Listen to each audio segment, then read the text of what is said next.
Hi, I'm Brenda. And hi, I'm Amber. And this is the Minority Millennial Money podcast. The contents of this podcast are informational in nature and are not legal or tax advice, and neither Amber nor I nor Minority Millennial Money is engaged in the provision of legal, tax, or any other advice. You should seek your own advice from professional advisors, including lawyers and tax accountants, regarding the legal, tax, and financial implications of any financial decision you contemplate.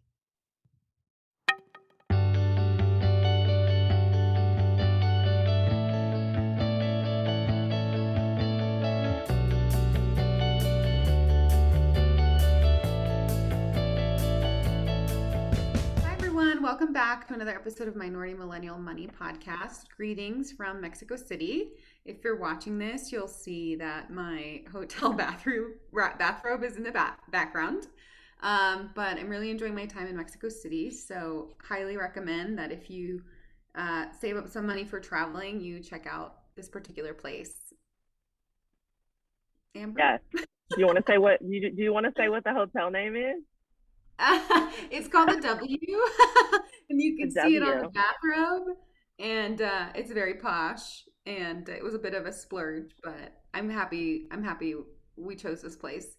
But today we want to talk to y'all about a couple of things that have come up in our Facebook groups and on Twitter, and that Amber has run into in personal conversations, and that is both life insurance and estate planning. So since we have a lawyer here, maybe you can tell us a little bit about what estate planning is, and when does someone get to the point that they need to do that kind of thing? Yeah, so there's a lot. So first of all, estate planning is basically you planning for your, unfortunately, like your death or your, what lawyers call incapacity. So if you are at a point where you can no longer make decisions legally, if you have dementia, or if you just become incapacitated for some other reason. For example, if you get into an accident and you're in a coma, and trying to determine those sort of end of life decisions. So there's a lot of components to estate planning. One is a will, which probably most people understand the basics of what a will is. It's essentially, how your assets will be divided upon your death. But there's also other parts of estate planning, like, for example, healthcare power of attorneys, regular power of attorneys, and then, of course, life insurance. And so all those things play a big part in, what happens to you after you die.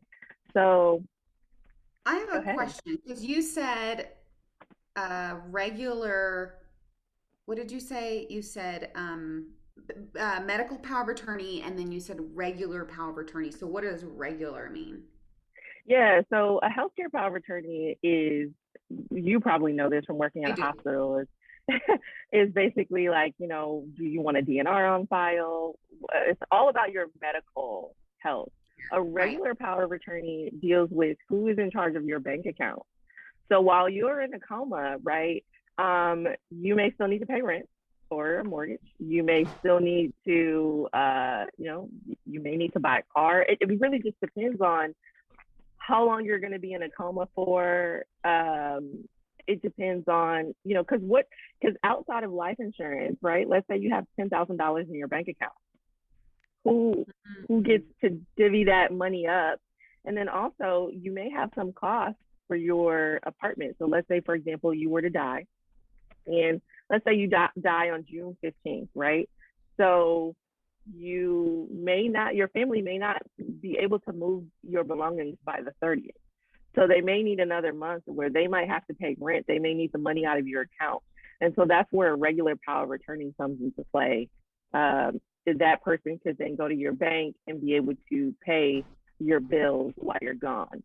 I'm in the military. I think we've said that before. And so I actually do this work for soldiers.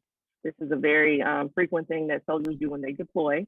I will go, we have these large legal events where a whole unit might be deploying. So that might be 50 to 300 soldiers maybe deploying all at once. And so all of them need wills, they all need powers of attorney, they all need healthcare power of attorney, all of it, because unfortunately, you don't know if you're going to come back from deployment. And so all those things, the legal team has to help plan for that soldier as if they're not coming back. And so I've had to do all of those things. And so a lot of soldiers will give power of attorneys to a parent or a spouse so that they're able to take care of all of that. Okay, got it. So, yeah, as a healthcare provider myself, I've helped patients fill out a medical powers of attorney, and I've actually filled one out myself. And I've put in my advance directive, which is another document that you can fill out. An advance directive lets people know what you would want done at your end of life. Like, if you would want, for example, if you become brain dead, do you want to stay on life support for 3 days at least before they pull the life support? Do you want to stay on life support for 14 days? Do you not want life support at all? You can actually make all those decisions and get an advance directive and have it signed and just have a witness and then keep that on file with your doctor's office. And if it comes to that, then the hospital will usually reach out to your doctor's office, or you can give it to like a close friend or family members, and you can ask them like, hey, if anything ever happens to me, I have these documents. This is the person that I would want to make my medical decisions. And then, like you said, the regular power of attorney, is that also the durable power of attorney? Yeah, it's the same thing. It just depends on how long you want the power of attorney for, depending on the language and depending on what state you're in. There's a legal Okay. requirement for each state. But I Okay. do want to clarify that your medical power of attorney does not have to be the same person as your regular power of attorney. Right. Right. So you may want someone who is in charge of your medical affairs who may be more neutral and maybe less emotional. Right. And then you may want to have your next of kin as your regular power of attorney to handle your finances. Exactly. So those are two different documents that actually, even if you're young, you should probably consider filling out because they essentially don't have anything to do with how much wealth you've built, right? Like having a person that makes your medical decisions for you if you are not able to is not a matter of how much your net worth is. Like it should just, you should have that established. So I'm a big proponent of getting that done. And then a durable power of attorney also applies, right? Like who's going to take care of your bills? Who's going to be able to get into your bank account? Um, if you were to pass away, what, and you don't have like a death policy like that covers your funeral cost, then where do you want people to cover those from? I mean, people don't think about this stuff. And you had brought up, since I brought that up, we should probably talk about life insurance. And you had brought up, people in minority communities tend to live in areas that have higher danger, higher crime rates. And so if you were to experience, a death in the family due to crime, it would be extremely helpful if that person had life insurance, right? Yeah, so like me and one of my really good friends in Chicago were talking about this the other day. And just in the Black community, what we've seen over the years is people will die and the whole family will have to come together and put up money to pay for that person's funeral. And it's such a huge burden on the Burden. family Yeah. because not only are you dealing with this person's death, but you're also trying to figure out, okay, who can give money to the funeral. I mean, I've been in Black funerals where the funeral home, we get there for the funeral and they're like, you didn't pay. And they're trying to take up a collection while people are trying to enter for the funeral. And so I'm just saying, like, it's really important to get life insurance. And I was telling my friend, like, the Black community, I feel like it's hard for us to get generational wealth because we're so busy paying for generational debt. We're so busy paying for Mm-hmm. these people who died. Okay, they didn't have insurance. What do we do? At this point, everybody in the community needs life insurance. And especially if you live in a high crime neighborhood and people are getting shot and killed, going to the gas station, going to the grocery store, the least you can do is give your family or leave them enough money to try to move out of that area after you die. And so to me, like everybody should go get life insurance today. Um, and then there's life insurance policies that are, 10, 20, $30 a month. So Right. we're not talking about a large sum of money, especially if you have no health issues or have no documented health issues. Asterisk documented health issues. I like Right? that.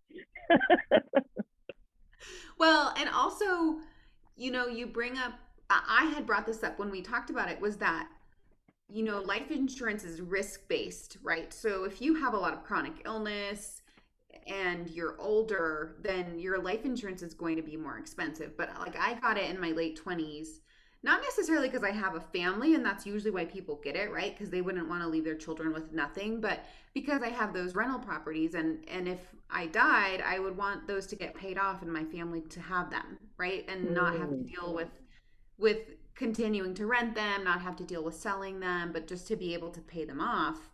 Um, and it's a little consolation, you know. I mean, right. it does help. It does help because It I've does. known widows who lost their husbands, and thankfully their husbands had like a $500,000 policy, and they're like, I mean, I was devastated. There was no way I was going to be able to go to work for 6 months, you know, Right. and At least. he died tragically in a bike accident or something, and that held her over and the kids over for as long as they needed. Right. And so Right. it's really something thoughtful. And you're right, like people in minoritized communities are so stuck paying the debts that they had, that they can't think forward to Hmm. prevent something like that happening again. Um, and it's kind of a little bit sad. I mean, it's great that people can come together in community for that purpose, but it's also like, why don't we change the goals and the purpose of that coming together, right? Like organize and mobilize to build wealth, not just to pay off debts. Agreed. Agreed. And so you Um, brought up a good point, having a family versus being single. So how much is your life insurance policy for? And I guess like, because probably people are going to be like, listen, I'm single, I have no kids, I have no assets. How much should my life insurance policy be?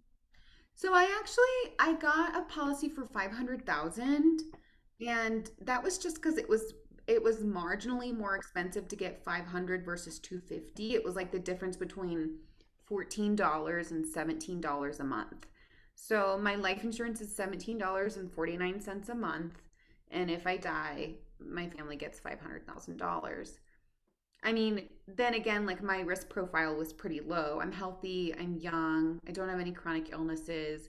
And then I had mentioned, like, does your life insurance go up if you live in a high crime neighborhood? And you said no, that doesn't count, right? Mm-hmm. They only take into account your health status, and Right. like smoking's a big one that will make your Mm-hmm. insurance cost more. Right. So I And used to have go ahead. well, they will come and do a blood test. Like Yes. that's part of the process. They do a blood test. They send someone out to take your height and your weight. And so like if you're overweight, they ding that against you. So there is a process to get life insurance. It's not like you just go online and buy it. You go online, you sign up, you apply, they send someone to get out the medical stuff done. They review it. Their actuaries, go through the process of finding out how risky it is to insure you, and then you get your quote. Yes. So I did that process. I did have a $500,000 policy, but it was associated with my whole life policy, Oh, that's or right. it was the whole life policy. So I ended up canceling it. But right now, I just have $50,000 in life insurance. But that's mostly because I don't have any property. I don't have really, like, I don't have a family. But I've definitely planned to get at least, probably, if I had a family, at least 1 million. I would Yeah. want, if I had a family for sure. Right. And we talked about this on the insurance episode that hopefully, mine's a 30-year term and I got it right before I turned 30. So I'm hoping that by the time I'm 60 years old, 30 years from now, I'm not gonna need it, right? Like I'll be good. Like I'll have enough money in the bank that like my funeral will be paid for. My children will be able to, have my assets. So speaking of that, what goes in a will? Like, what do you get to say in a will? Like, say I'm 65 and my net worth is $5 million and I have a couple of properties and I have two kids. So, like, Mhm. tell me, as a lawyer, what would you tell me to do? Yeah, so I mean, in a will, you can divide up anything however you want. So you can say, my mom gets this property located at this address. The stuff in my brokerage account goes to this child. You can even actually set up trusts in your will. So you might say, this money will go into a trust until my kids turn the age of maturity, 18, or you can say 21 if you want. And then they will get the money in the trust, and you can add a trustee, somebody who's in charge of that trust. That's Oh, sort of going into trust law, but you can divide it up however you want. In the will, also you might say if you have children, who is going to be who is going to be the guardian of those children after you die as well. That goes into a will. Usually, if you're married, so typically how it goes, a lot of people will come to me whenever I do their will, and they'll say, "Do I even need a will?" And so the answer to that is maybe not actually. So if you are single, if you have no kids and you really? have no assets, your property usually, depending on the state, your property typically will go to your next of kin. So if that is typically your parents. So if you're okay with your parents having your things, all of your assets, then you really don't need a will because you don't have any kids, you don't have any property, there's really nothing to divide up. Now, if you were to say you want to disinherit a parent, so let's say your father wasn't in your life and you want to make sure your mom only gets your things. This has happened countless occasions. I've written wills to disinherit a father. Um, so you would just say all of my things will go to my mother and leave it at that. Some people have left some things to their ex-wives as well. I've had situations where someone will say, listen, I want my house and $50,000 to go to my ex-wife. I want everything else to go to my parents in a situation where they might be divorced or something like that. In a situation where you may have kids, you may want to give everything to your children, or you may want to give a certain fee to whoever the custodian of those children are. You may say, I want to give this person $50,000 to take care of my kids until they turn 18, at which point all the rest of my assets will be in a trust and they will go to the children. So there's a lot of different ways that you could slice it, but a will just clearly outlines exactly what you want to do. So going back to the in that Facebook group, it's Women in the Fat Fire Financial Independence Movement, which means that you want to retire and have 100K or more in retirement, which means that you have a larger savings goal. So they Per were year. talking about per year, right? Per year. They were talking about like a website where you can do it for $2,000. You can establish a will for 2,000 instead of what people usually charge, which is around 6,000. And that was just in her area, so I don't know if it varies by area by how much people charge. But does that sound reasonable? Yeah. So like here's the thing, like wills are all forms. So it's hard to really answer this as a lawyer because like I know, like, for example, I have a will software. So it's not like I'm doing anything legal. It's not rocket science. All I'm doing is plugging and chugging. All I have to know is the legal knowledge in my head. You tell me what you want to do. I translate it to what that means legally, and I put it into this Right. software essentially, and it spits out a contract, a will, basically. But So people pay you for you to sign it. exactly. They pay me to understand, because in the will, there has to be these specific legal language that you have to put in there. You just have to know what that means, basically. A lot of things are in Latin. And so the average person will be like, what is per surface? Like, I don't understand what that means. And so you have Right. to, like, be able to plug and chug those in. And it varies by state. So you could probably find an independent lawyer who may charge you like $500 an hour to put together some estate planning. And it probably isn't going to take that long to do a will, maybe a couple hours. It really depends on how many assets you have. If you have no children, no assets, you should not pay $2,000. That's too much. You Right. can find Right. any lawyer, any law offices of insert name, and have them spit out a will for you and do it probably for $500.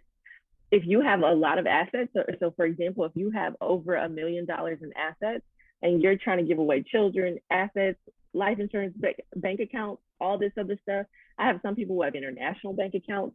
And so that takes a lot longer. So you should probably pay for the $6,000 lawyer if there is such, if there is such a thing, to make sure that, because what's going to happen is you're going to have trust as well, probably.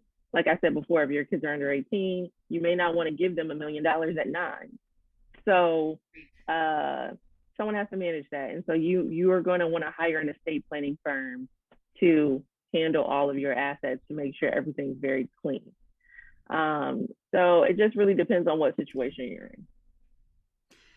Yeah, and I think this is a topic that's a bit advanced, but we've covered all the main topics that are beginner level in the first few episodes, like budgeting and getting out of debt and that kind of stuff. So we wanted to offer something for people that maybe already have gotten rid of debt and are building wealth and are slowly seeing their net worth get larger. And you should consider the things that you want to take care of for long-term planning, even if you don't have a family, or like us, you're single and not married.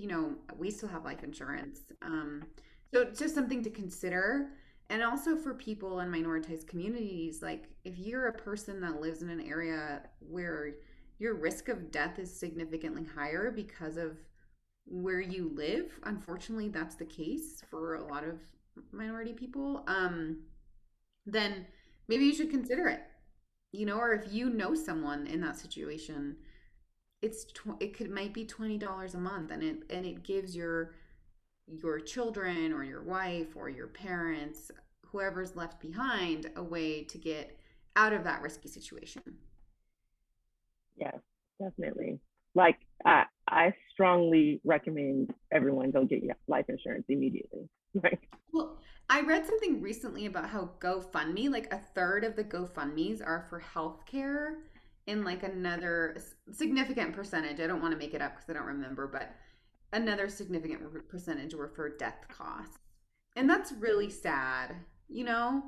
It It's is. really sad because life insurance is really not that expensive, which you would think it would be because everybody dies. There's a certainty in Yeah. that. We will all die. Agreed. We will all die. I think that people don't want to pay the monthly cost because I think if you're someone in who's struggling, you're like, yeah, you guys are on there saying $30 a month, but I can barely put food on my table. You know what I mean? And so they're probably like, this is coming from a privileged background, but it's not, because what are you going to do if you die? Like, what is your plan? Have your family struggle more? Because that's the whole reason you're in this Right. situation now. It's Now they're gonna generational poverty. right. Now they're gonna lose your income too. Exactly. Exactly. And so, I think, we could really start making some serious moves.